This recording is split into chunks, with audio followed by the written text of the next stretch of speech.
କିଛି ଚଟପଟା ଖାଇବାକୁ ଯଦି ସନ୍ଧ୍ୟାବେଳେ ଇଭିନିଂ ସ୍ନାକ୍ସରେ ଇଚ୍ଛା ଅଛି ତାହେଲେ ତିଆରି କରନ୍ତୁ ଏଇ ରେସିପିଟା। ଏଟା ହେଉଛି ଚିଲି ମସରୁମ୍ ଆଉ ଏଟା ମୁଁ ତିଆରି କରିଛି ବଟନ୍ ମସରୁମ୍ରେ। ତେବେ ଚାଲନ୍ତୁ ରେସିପି ଆରମ୍ଭ କରିବା। ତ ରେସିପି ପାଇଁ ଏଠି ମୁଁ ନେଇଛି 3 table spoon cornflour, 3 table spoon ମଇଦା ଆଉ 3 ଟେବୁଲ୍ ସ୍ପୁନ୍ ଚାଉଳ ଗୁଣ୍ଡ। ଆକୁ ଆମେ ଭଲ ଭାବରେ ମିକ୍ସ କରିଦେବା। ଗୋଟେ ଟାଇମ୍ରେ ଏଇଟା ମୋତେ ବହୁତ ହି ଅର୍ଡ଼ର ଜଣେ କଷ୍ଟମରଙ୍କର କନଷ୍ଟାଣ୍ଟଲି ଏଇ ରେସିପିଟା ଅର୍ଡ଼ର ଆସେ, ୟା ତ ଏଇଟା ନହେଲେ ଚିଲି କୋବି, ଏ ଦୁଇଟା ଯାକ ରେସିପି ବହୁତ କନଷ୍ଟାଣ୍ଟ ସେ ଅର୍ଡ଼ର କରନ୍ତି। ତ ଏଇଟାକୁ ପ୍ରଥମେ ଆମେ ଶୁଖିଲା ଭଲ ଭାବରେ ମିଶାଇ ଦେବା। ଲୁଣକୁ ବି ଆଡ଼୍ କରିଦେବା ତା ସାଙ୍ଗରେ, ଆଉ ପ୍ରଥମେ ଶୁଖିଲାଟାକୁ ଆମେ ଭଲ ଭାବରେ ଫେଣ୍ଟି ଦେବା। ତା ପୂର୍ବରୁ ଆମେ ତେଲକୁ ଗରମ କରି ନେବା। ଆଉ ପୂର୍ବରୁ ମୁଁ ମସରୁମ୍କୁ ଧୋଇକି ସଫା କରି କାଟି ରଖି ନେଇଛି ଅଲରେଡ଼ି। ଗୋଟେ ମସରୁମ୍କୁ 4 ପିସ୍ କରିକି ମୁଁ କାଟିଛି, ମାନେ ମଝିରୁ ଅଧା ଆଉ ଲମ୍ବାରେ 4 ପିସ୍ ମୁଁ କରିଛି। ଟିକେ ତାର ସେପ୍ଟା ଏମିତି ଲମ୍ବାରେ ରହିଲେ ଭଲ ଲାଗେ ଦେଖିବା ପାଇଁ ଚିଲି ରେସିପିରେ। ଆଉ ଏବେ ଏଥିରେ ପାଣି ଆଡ଼୍ କରିକି ଏଇଟା ଗୋଟେ ପତଳା ଘୋଳ ଆମେ ବନେଇ ନେବା। ଦେଖନ୍ତୁ ଆପଣମାନେ ଦେଖିପାରୁଥିବେ ମସରୁମ୍ଟା କେମିତି କଟା ହେଇଛି, ଆଉ ବହୁତ ହି ପତଳା କୋଟିଂ ଏଇଟା ହେଉଛି। ଆପଣମାନେ ଦେଖିପାରୁଥିବେ ଫ୍ଲୋଇଂ କନସିଷ୍ଟାନ୍ସି ରହିବ।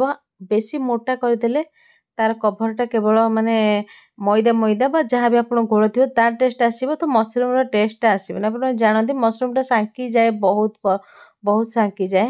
ତ ସେଥିଲାଗି କୋଟିଂ ବି ଆମେ ବହୁତ ପତଳା କରିବା। ତା ଫଳରେ ଏଇଟା କ୍ରିସ୍ପି ହେବ ଆଉ ଖାଇବାକୁ ବି ଭଲ ଲାଗିବ। ମସରୁମ୍ର ଟେଷ୍ଟ ବି ଆସିବ। ଅଦରୱାଇଜ୍ କେବଳ ଆମର କୋଟିଂର ଟେଷ୍ଟ ଆସିବ ଆଉ ମସରୁମ୍ର ଟେଷ୍ଟ ଆସିବନି। ତେଲ ଗରମ ହେଲା ପରେ ତାକୁ ମୁଁ ଛାଣି ନେଇଛି। ମିଡ଼ିୟମ୍ ଫ୍ଲେମ୍ରେ ଆପଣଙ୍କୁ ଏଟାକୁ ଛାଣିବାକୁ ପଡ଼ିବ, ଯେହେତୁ ଆମର ମସରୁମ୍ଟା କୁକ୍ ହେବାର ଅଛି। ଦେଖନ୍ତୁ ସବୁତକ ମସରୁମ୍କୁ ମୁଁ ଏବେ ଛାଣି ନେଇଛି। ମସରୁମ୍ ବା ବଟନ୍ ଛତୁ ଯେଉଁଟା ଆମର କହୁଛନ୍ତି। ଏବେ ଏଥିରେ ଢେର ସାରା ରସୁଣ ଆଡ଼୍ କରିଦେବେ। ଆପଣ ଚିଲି ଆଉ ମଞ୍ଚୁରିଆନ୍ ରେସିପିରେ ବହୁତ ସାରା ରସୁଣ ଆଡ଼୍ ହୁଏ। ପାଖାପାଖି 10 କୋଲା, ପୁରା ଗୋଟେ ବୁଦା ରସୁଣ ମୁଁ ଆଡ଼୍ କରିଛି। 4-5ଟା କଞ୍ଚା ଲଙ୍କା କାଟି ଆଡ଼୍ କରିଦେଇଛି। ଆଉ ଏଇଟା ମୁଁ କ୍ୟାପ୍ସିକମ୍ 2ଟା ବଡ଼ ସାଇଜ୍ର କ୍ୟାପ୍ସିକମ୍ ନେଇଛି, ଆଉ ତାକୁ ଏମିତି ସ୍କୋୟାର ସେପ୍ରେ କାଟି ନେଇଛି। ଦେଖନ୍ତୁ ସବଜି କାଟିବାର ପ୍ରୋସେସ୍ ସବୁ ଜାଗାରେ ଅଲଗା ଅଲଗା। ଆପଣ ନିଜ ଚଏସ୍ରେ ତାକୁ କାଟିପାରିବେ। ତେଣୁ ମୁଁ ଏମିତି କାଟିଛି, ଆପଣ ଚାହିଁଲେ ଲମ୍ବା ବି କାଟିପାରିବେ, ଯେମିତି ଆପଣଙ୍କୁ ପସନ୍ଦ ଆପଣ ସେମିତି କାଟିପାରିବେ। କୌଣସି ଧରାବନ୍ଧା ନିୟମ ନାହିଁ ଫୁଡ଼୍ର।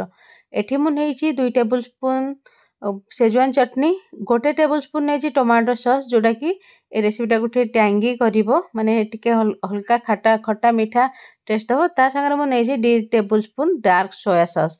ଏବେ ଏଥିରେ ମୁଁ ପିଆଜଟା ଆଡ଼୍ କରିଦେଇଛି। ଆଉ ପିଆଜ ଆଡ଼୍ କରିବାର 2-3 ମିନିଟ୍ ଭିତରେ ସସ୍କୁ ଆମେ ଆଡ଼୍ କରିଦେବା, ଯେଉଁ ସସ୍ର ମିକ୍ସଚରଟା ମୁଁ ବନେଇଥିଲି। ଟିକେ ଟିକେ ପୋଡ଼ା ପୋଡ଼ା ସ୍ମେଲ୍ ଆସିବା ହାରି। ଏବେ ଆମେ ପାଣି ଆଡ଼୍ କରିଦେବା। ପାଣିଟା ଯେମିତି ଫୁଟି ଆସିବ ତାପରେ କର୍ଣ୍ଣଫ୍ଲୋର୍କୁ ଆମେମାନେ ଫେଣ୍ଟିକି ଆଡ଼୍ କରିଦେବା। ମୋର ଯେହେତୁ କ୍ରିସ୍ପି ରଖିବାର ଅଛି, ତେଣୁ ମୁଁ କର୍ଣ୍ଣଫ୍ଲୋର୍ ଘୋଳଟା ଆଗ ଆଡ଼୍ କରୁଛି। ଆପଣଙ୍କର ଯଦି କ୍ରିସ୍ପି ଦରକାର ନାହିଁ, ରବର ଟାଇପ୍ର ଦରକାର, ତାହେଲେ ଆପଣ ଆଗ ପ୍ରଥମେ ଏଇଟାକୁ ଆଡ଼୍ କରନ୍ତୁ, ପଛରେ କର୍ଣ୍ଣଫ୍ଲୋର୍ ଘୋଳଟାକୁ ଆଡ଼୍ କରିବେ, ଆଗ ମସରୁମ୍ଟାକୁ ଆଡ଼୍ କରନ୍ତୁ। ତ ଏବେ ମୁଁ ତାପରେ ସେଇଟା ଟିକେ ଥିକ୍ ହେଇ ଆସିଲାଠୁ ତା ପେଷ୍ଟଟାକୁ ଟିକେ ଫୁଟିଗଲା ପରେ ଟିକେ ସେଇଟା ମୋଟା ହେଇ ଆସିବ, ତାପରେ ମୁଁ ଆଡ଼୍ କରିଦେଇଛି ମସରୁମ୍ ଯେଉଁଟା ଛାଣିକି ରଖିଥିଲି। ଆଉ ଏବେ ଟିକେ ଧଳା ରାଶିକୁ ମୁଁ ଆଡ଼୍ କରିଦେଇଛି। ଏବେ ଆମର ଏ ରେସିପିଟା କମ୍ପ୍ଲିଟ୍ ହେଇଯାଇଛି। ଆଉ ଆପଣମାନେ ଚାହିଁଲେ ଏଥିରେ ଯଦି ଅଧିକା ରାଗ ଖାଉଛନ୍ତି ତାହେଲେ ଆପଣମାନେ ଲାଲ ମିର୍ଚିର ପେଷ୍ଟ ଗୋଟେ ଆସୁଛି, ମାନେ ଲାଲ ମିର୍ଚ ସସ୍, ତାକୁ ଆଡ଼୍ କରିପାରିବେ। ମୁଁ ଆଡ଼୍ କରିନି, କାହିଁକିନା ଏମିତି ବି ସେଜୱାନ୍ ଚଟନିଟା ବହୁତ ତିଖା ରହେ। ଯଦି ଆପଣଙ୍କୁ ରେସିପି ପସନ୍ଦ ଆସିଥାଏ ତେବେ ଭିଡ଼ିଓକୁ ଲାଇକ୍ ଆଉ ସେୟାର କରିବାକୁ ଭୁଲିବେ ନାହିଁ। ଆଜି ପାଇଁ ଭିଡ଼ିଓରେ ଏତିକି। ରହୁଛି। ନମସ୍କାର। ଜୟ ଜଗନ୍ନାଥ।